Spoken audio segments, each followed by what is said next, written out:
Hej, jeg hedder Heidi Bostrup Jønsson, og jeg har firmaet Heidi Terapi.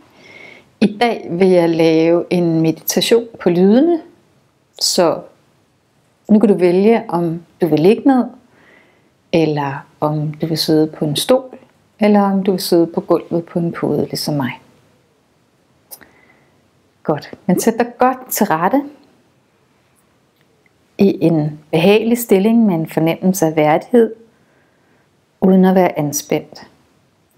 Øjnene kan du vælge enten at være lukkede, eller sådan halvt åbne, ligesom mine er nu, og finde et punkt, som du ligesom stiger på. Cirka 1 meter foran dig. Start nu med at bringe opmærksomhed til åndedrættet. Det kan du gøre ved at fokusere på næseborene.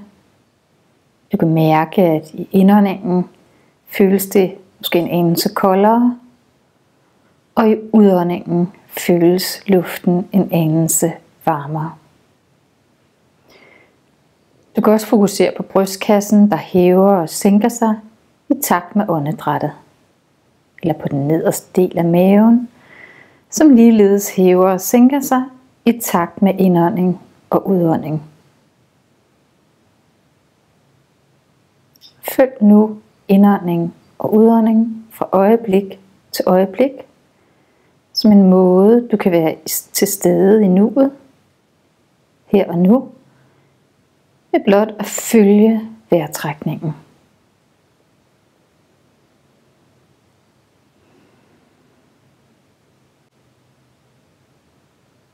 Hvis tankerne vandrer, hvad de vil gøre af og til, så blot læg mærke til tankerne, registrer tankerne, og ret så med venlighed opmærksomheden tilbage til åndedrættet. Følg indånding og udånding fra øjeblik til øjeblik.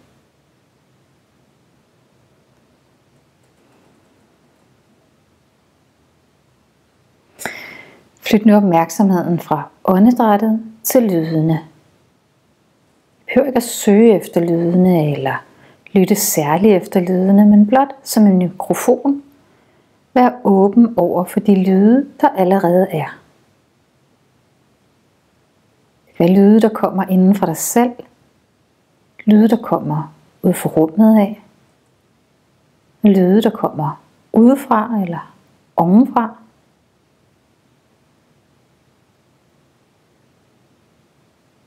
Lyt til alle de lyde, der kommer forskellige steder fra.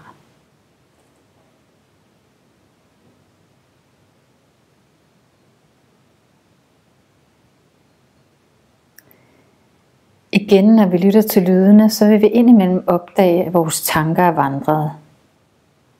Det er slet ikke noget problem. Sådan er vores sind.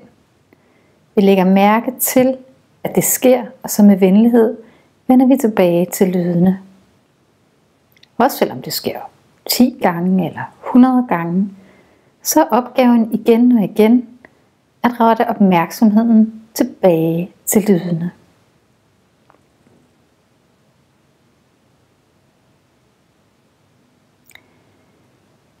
Lyde, der kommer forfra, bagfra, ovenfra, forneden.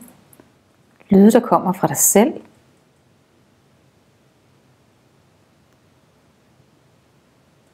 Det at lytte efter de rå fornemmelser af lyde, kan lidt være på samme måde, som hvis vi sidder i en koncertsal og lytter til et orkester med forskellige lyde og forskellige instrumenter.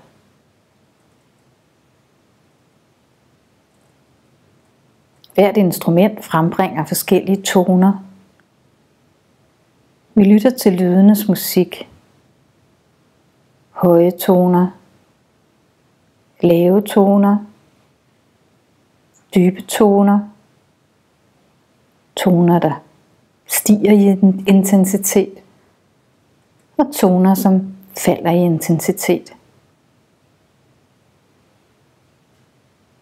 Måske lægger vi mærke til toner, der ligger ind over hinanden.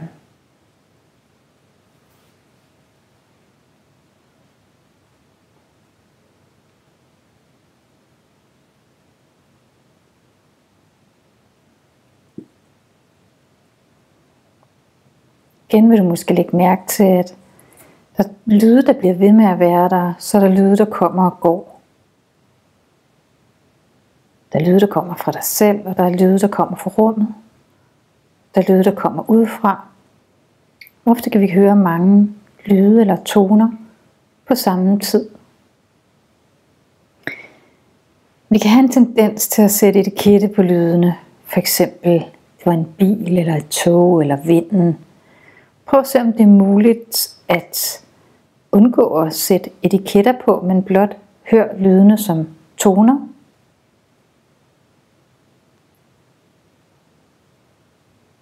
Hør dem, som de er fra øjeblik til øjeblik. Lyt til dem som lydenes musik.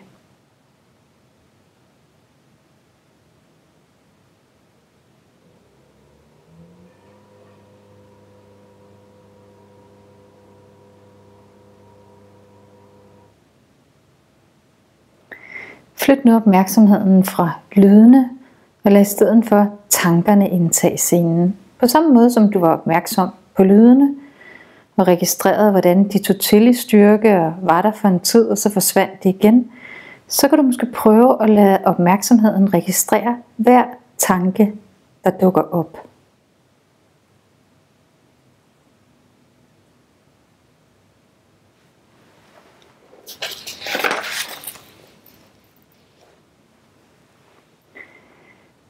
Læg mærke til, hvordan tankerne også er der for en tid, og så derefter opløses de også og forsvinder. Du skal ikke anstrenge dig for at få tankerne til at komme og gå, men blot lad dem komme og gå af sig selv.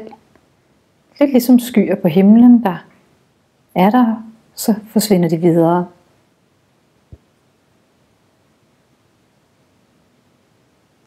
Nogle gange kan det være en hjælp at være opmærksom på tankerne, på samme måde som det er billeder, der bliver projiceret op på et lærred i en biograf.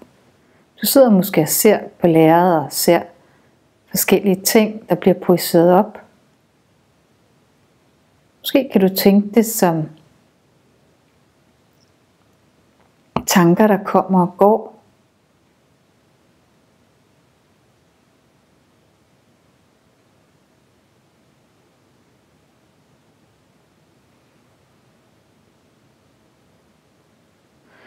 Man kan på en måde godt sammenligne tankerne med skyer, der bevæger sig hen over himlen. Samtidig er skyerne mørke og bevæger sig hurtigt.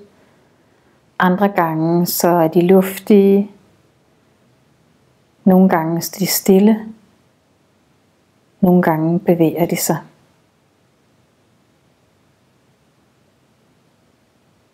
Andre gange så forsvinder de helt og efterlader en skyfri himmel.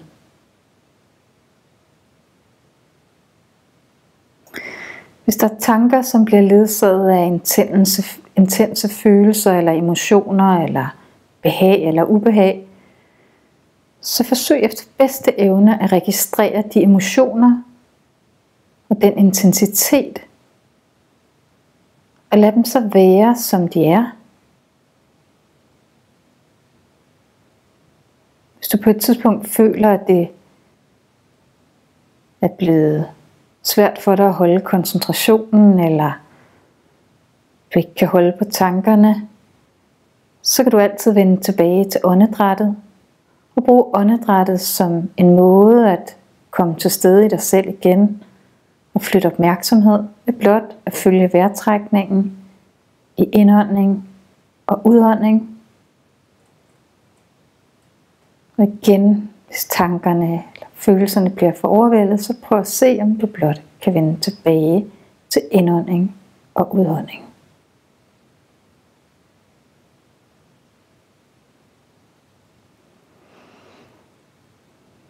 Om et øjeblik, så er øvelsen slut.